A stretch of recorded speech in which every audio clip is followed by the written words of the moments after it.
So I would say going into year two that we have learned a lot about how we need to get students going, get parents going on board. So our supervisor has implemented a mandatory orientation for all students and parents where they go through the RCVA handbook. And then Mr. Traylor has developed a parent and student training course that is going to be integrated into Buzz as a unit that they have to complete before beginning the content-based assignments. Mr. Traylor? Right. I mean, that's in process. But yes, I'm gonna develop this, and we've got a lot of topics that we're going to work through. So it's going to be good, I think. So one of the things we've noticed with students is that we have this great opportunity with virtual to do some things that we can't do in the classroom. People oftentimes say that we don't get to offer as good an education as the classroom, and I've never believed that was true with virtual. It's different.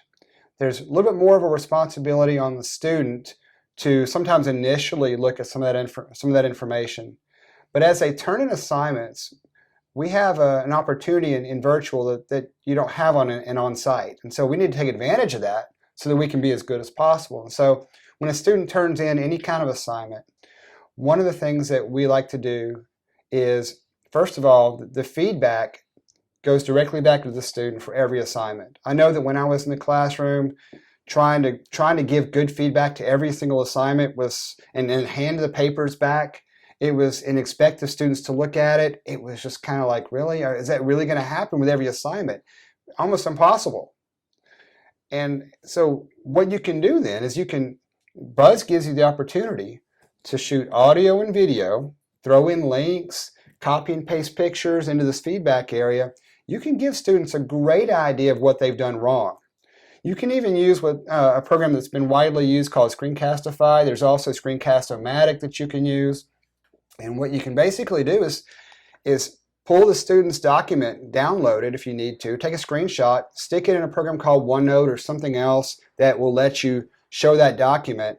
And then you can record yourself right next to the document, marking up what they've done wrong and talking them through how to do a better job next time, or really this time. You can say, here's your grade right now. If you want a perfect score, resubmit it. I'll allow you to resubmit it. Or I'm not going to grade it until it's resubmitted, and until it's fixed. And that's a really good tool that you can use to say, we want perfection. You know, we talk a lot about that in on-site instruction, trying to get students to achieve mastery. And with virtual, it's a little bit easier because you can say, it's going to be perfect before we take it if you want to. You can go to that extreme if you really want to. And for a lot of my assignments, I do say, let's fix this. Right. Let's capitalize those letters at the beginning of the word. Let's look at this essay and see how we can rework this. So a lot of opportunities there.